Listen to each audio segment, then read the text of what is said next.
Uranium is a metallic element that was discovered by a German chemist in 1789.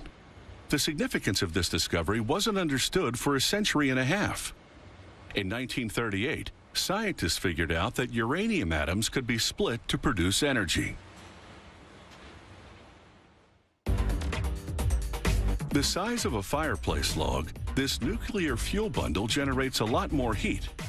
It's packed with enough uranium to power 100 homes for a year.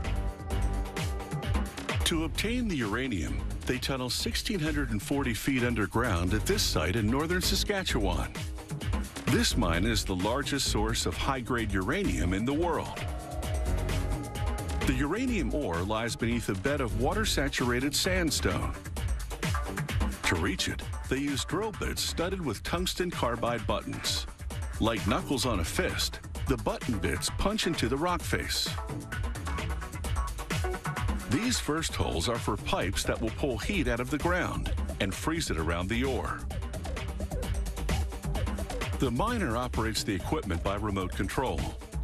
It transfers a new piece of pipe to the end of the drill roughly every 5 feet to penetrate 426 feet into the sandstone bed. It takes up to 8 days to install just one length of pipe, and there are 200 of them. Workers configure the pipes so they surround the ore deposit. These freeze pipes will stabilize the ground, and they'll also turn high-pressure groundwater to ice, so it won't interfere with the actual mining. A freeze plant above ground chills calcium chloride brine to minus 22 degrees Fahrenheit and sends it through the freeze pipes. The brine absorbs heat as it freezes the ground and loops back to be chilled again. Above the uranium deposits, workers now gear up to mine the ore. They'll use this bit to chew into the ore body in order to make an initial small diameter hole known as a pilot hole. The pilot hole maps out the drill route to ore, and it creates an entry point for larger mining equipment. From a raised position, the bit bores vertically into the rock to drill the pilot hole and reach a specific level below the ore body.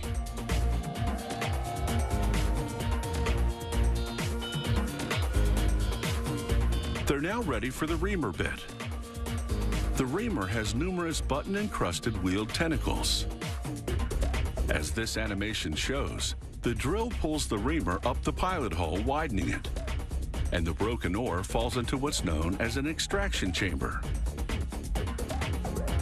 Here, a tram operated by remote control scoops up the rock.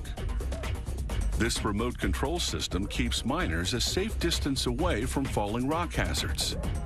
It also minimizes their exposure to the radioactive uranium in the ore. As another precaution, workers continuously ventilate the mine, introducing fresh air every 20 minutes. Steered by the operator's joystick, the tram delivers the ore to a scanner. By measuring the amount of radioactivity in the ore, the scanner determines the uranium content is about 15%. In much of the ore, the uranium content is even greater, on average around 18%, and that's considered to be very high grade. The train now empties the ore into a chute. Cameras follow the rock's journey to the next station. Then, from a control room, an operator manipulates a hydraulic hammer to smash the ore to bits. The broken ore then migrates to a mill that grinds it into a fine sand. They add water, and it becomes slurry, which they then pump to the surface. Trucks then transport the uranium ore slurry to a mill nearly 50 miles away.